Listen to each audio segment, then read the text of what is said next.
Muchas gracias. Buenas tardes. Hermanos y hermanas, bienvenidos. No, nada más. That's LA Spanish. Los Angeles, Mount Vernon Junior High School, LA High School. It's great to be here.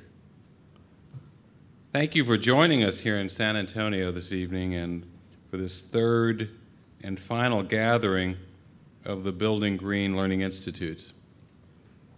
I want to start by thanking our partners, the Thurgood Marshall College Fund, and I met with their new president, Johnny Taylor, last week, and he regrets that he's not able to be here, but he is here in spirit and he is active, as is Thurgood Marshall, and we're going to see representatives of the Thurgood Marshall institutions participating in this convening as well. I want to thank our friends at the American Indian Higher Education Consortium.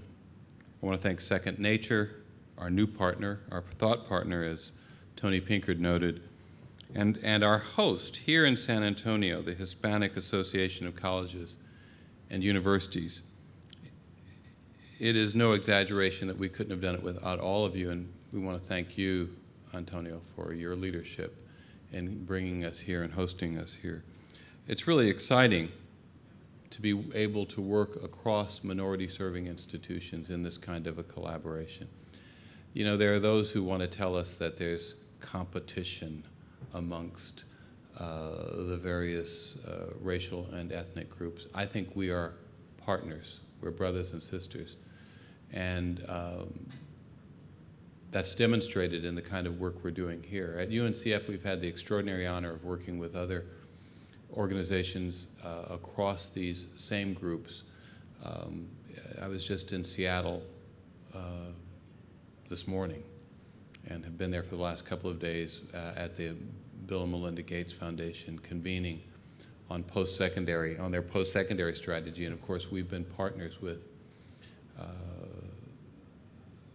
other organizations in the delivery of the Gates Millennium Scholars Program for the last decade. And that coming together has been an enriching experience, I think, for all of us. And I think we're going to continue that wonderful cross-fertilization and partnership and collaboration in the work we're doing here. I want to say a special thank you to the Kresge Foundation as well. Kresge has been at this work of supporting minority-serving institutions for a very long time, quietly, but consistently and persistently. And we would not have an institute for capacity building were it not for the Kresge Foundation, and we wouldn't have this initiative were it not for Kresge. I'm particularly saddened that our program officer, William Moses, Bill, as we all refer to him, can't be here. Bill has had a personal and family emergency, and I want all of us to keep Bill. For those of you who've had the pleasure of working and knowing him, he's a wonderful, sweet gentleman, and he has a real family emergency, and I hope we'll keep him in our prayers. I know he will appreciate that. Before we move on with the program, I want to take a few minutes to comment on what this work we are doing really means to UNCF, and I hope to all of us. Why is it so important for educators like UNCF, like Thurgood Marshall, like HAKU and AHEC to work together when it comes to the environment? We are meeting here in the wake of two disastrous fossil fuel explosions. The Upper Big Branch coal mine blast in West Virginia and the world's largest oil spill from the BP oil rig collapse in the Gulf of Mexico. In fact, we are literally witnessing, whatever news source we connect to, America's latest and largest ecological disaster unfold. millions of gallons of oil being released into the Gulf of Mexico and washing up on the shores of the Gulf Coast beaches and contaminating already fragile wetlands and marshes. You know, there was a time in this environmental movement when people in my community used to say, you know, environmental, that's a white thing. I know nobody ever heard that, just me. And we used to dismiss it. But I will tell you, we see how interdependent we are. And we see how this disaster in the Gulf Coast, if there is, you know, a green lining to this, it is the consciousness raising. It is the fact that this is touching the lives of people regardless of the color of their skin, regardless of their religion, regardless of what language they speak.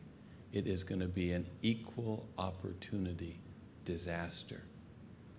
And the impact on the Gulf, on the marshes, on the coastline, and, you know, we don't know where this is going to go. And, you know, I was in Florida at the beginning of the week on the Atlantic side and looking out over those beautiful beaches from Fort Lauderdale and thinking what ominous, tragic consequences may be quietly moving toward those beaches thousands of miles away from the disaster in the Gulf. The effect that this oil spill is having and will have for many years to come on the individuals, communities, business, and wildlife and natural environment of the Gulf region is unimaginable and at this stage incalculable. This is a tragedy for the Gulf Coast and a tragedy for the country. It's a tragedy for the world. For UNCF, this disaster is particularly devastating just at a personal level because so many of our colleges and universities are in that region, from the Texas Gulf to Louisiana, Alabama, Mississippi, and Florida. But we don't have any proprietary personal interest in this. This is a human, global issue. This is true for all of us in this room who are engaged with institutions and organizations who are tied to the communities and environments most impacted by this disaster. And as the latest in a string of disasters and environmental challenges, it is a call to greater action for all of us charged with the duty of educating Americans of color. Because our colleges are citizens of the community and citizens of the planet, we are charged with the duty of conserving our precious and threatened environmental resources. And as educational institutions, we are charged with setting an example for our students and for our larger community. And as teachers, everything we do, every action we take, every good example we set is part of our teaching to our students, and every bad example that we set is another way of teaching our students. And as a community of institutions and educators, we are charged with joining together to do everything we can to repair the damage and place our environment on a sustainable path. That isn't a job of majority institutions. That isn't a job of HBCUs. That isn't a job of Hispanic serving institutions. That isn't a job of tribal colleges. That's all of our responsibility in higher education. I know that I'm preaching to the choir when I say that this tragedy demonstrates that the work we are doing is more important than ever, and that the time to act is now. But it is. When the pictures go away, when the